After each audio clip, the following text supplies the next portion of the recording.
السلام عليكم البنات، جيتكم في فيديو جديد. وصفة اليوم ان شاء الله راح تكون وصفة ديريس الليمون ولا صابلي الليمون. وصفة بزاف بنينة سهلة مميزة.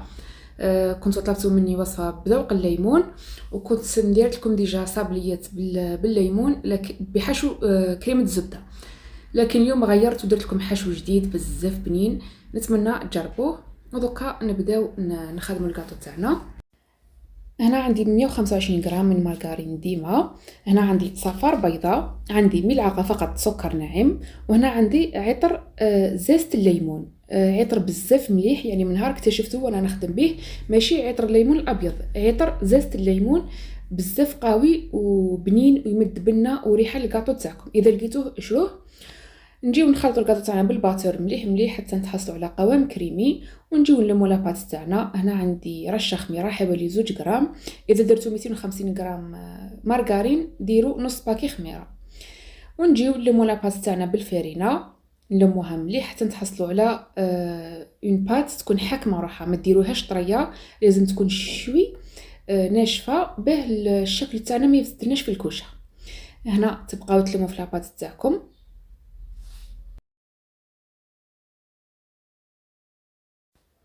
وهنا باه تسهل عليكم الخدمه ديروا بلاستيك غذائي وتجيو تحلوا العجينه تاعكم. سمك يكون شويه رقيق باسكو الحشو راح يجي عالي. هنا جيبوا الطابع اللي تحبوه نتوما. انا درت هذا الشكل. نطبعوا الحبات تاعنا كامل كما راكم تلاحظوا. تقدروا تغيروا الشكل، يعني ماشي شرط ديروا الشكل كما انا، وتكونوا مشعلين الكوشه تاعكم على 150 ولا 160 درجه. تحطوا الصابلي تاعكم يطيب حتى نشوفوه حمار من تحت وتنحيوه. طريقه بزاف سهله درتها معكم من قبل. فوالا هكذا، هذا هو السمك كما راكم تشوفوا، راه رقيق ماهوش خشين.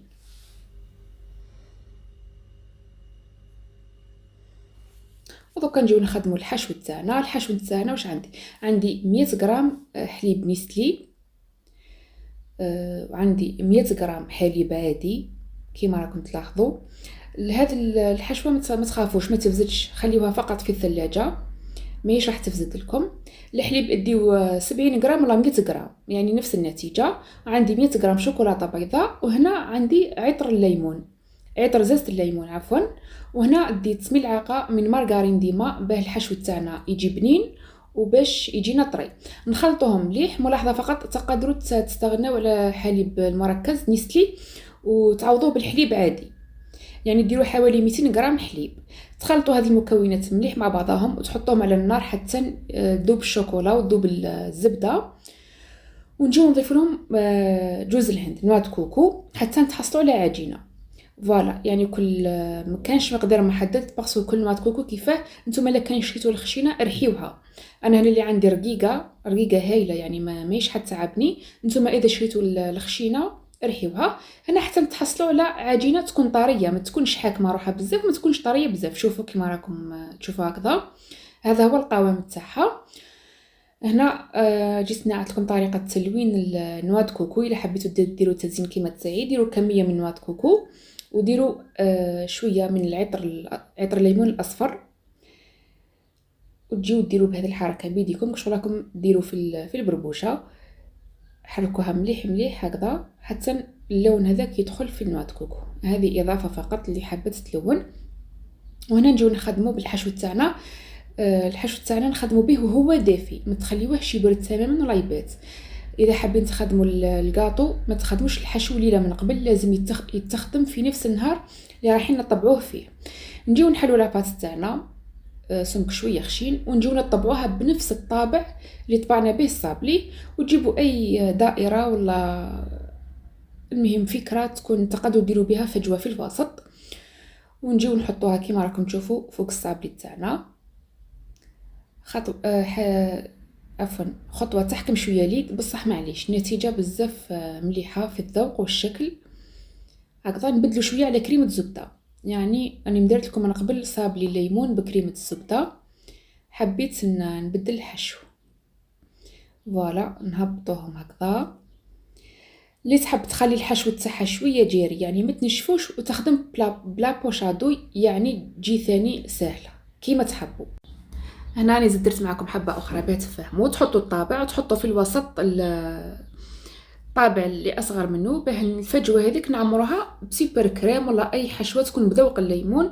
نتوما استعملوا واش حبيتوا، يعني دوكا الاسواق راهم فيهم بزاف انواع الكريمات تاع الحشو بذوق الليمون، تحبوا ديروا كرانشي ولا يعني اللي تحبوها. هنا بعد ما كملت الحبه تاعي نجيو نعمروهم بصلصه الليمون اللي تحبوها نتوما، ونجيو نغلقوا الحبات. هنا الحبات هذو اللي حنغلقوا بهم زيدوا دهنوهم شويه كريمه الليمون باش يلصقوا لنا في الحشو تاعنا. ومن بعد تعدلوهم بيديكم بشويه فقط، باسكو الصابلي شويه رقيق ومبسس باه ما يفزدلكمش. فوالا تعدلوا هكذا بيديكم باه الحشو يحكم بلاصتو وتجينا الحبه متحوفه وكامل قد بعضها. فوالا نتوما راح تبان لكم صعيبه لكن هي بزاف سهله، خاصه مع الاولين. الحبات الاولين دوك يجوكم صعاب بصح كي تمشي يديكم تولي تخدمهم نورمال. هنا انا حبيت نخدم هذو الكوبايرات يشبهوا لي تخيف. فوالا الحشو اللي بقى لي درتو كوبايرات صغار بيدي فقط بدون ما نوزن، هكذا اضغطوهم مليح كي تعودوا تكوروا فيهم اضغطوهم. وهذا هو الحشو اللي بقى لي، هكذا باه ديروا حسابكم. ونجيو نعمدوهم في المات كوكو هذيك اللي لوناها. انا صراحه نعجبني هذا التزيين، يعني نتمنى ديروه كيما درتو انا. سينو اللي ما عندهاش ماهيش حابه دير هذه الفكره تستعمل واش تحب، تخدم بلا باتا سيغ حبه ليمون ولا لكم الاختيار. هنا نجيو لكلاصاج تاعنا. كلاصاج عندي ذوبت 200 غرام شوكولاته بيضاء، زدت لها عطر الليمون والزيت. تبقاو تحركوا بسرعه كيما راكم تلاحظوا، يعني موش حيفزد لكم الكلاصاج تاعكم. بزاف يقولوا لي كي نضيفوا العطر اي عطر للشوكولا يفزد، لكن انا يعني صراحه جامي يفزد لي. عرفوا برك فاه ديروه، حطوه مع الزيت باه يتحلل وتجيو تخلطوه مليح مليح. ونقلاصيو الحبات تاعنا، حطوها هكذا على فرشيطه. ديال الطريقه ما تغطسوهش في الشوكولا، لازم تحطوه على فرشيطه وتبقاو تقلاصيو فيه بشوي حتى تقلاصه الحبه كامل. اخفضوه بشوي فقط هكذا حتى يهبط لكم هذاك الشوكولاته الزايده هذيك. طريقه بزاف سهله هكذا. ونحطوها تنشف، جوست ما تحطوها حطوا فوقها حبات لي تخيف باه يحكموا باه يلصقوا في حبه الكاطو تاعنا. هام ليكم. فوالا هنا راني درت معكم حبه اخرى. البنات اللي تخاف الشوكولا تخسر لها من عطر الليمون تستغنى عليه، يعني تقدر تخلي الشوكولا تاعها بيضاء واللي تخيف ديرهم بالاصفر. فوالا باه تيفيتي انها تخسر لها ولا، يعني كاين بزاف اللي يخافوا. وهذه النتيجه النهائيه، بزاف بزاف بنين مميز والشكل اكثر من رائع، يعني ولا غير التصوير ما عطاهش حقه، في الواقع اجمل بكثير جدا جدا. نتمنى تجربوه وتخليوا لي ارائكم وتعليقاتكم وتطبيقاتكم في جروبي كويزين بيرتي سوسن. وصحه فطوركم وصلاه في رواحكم.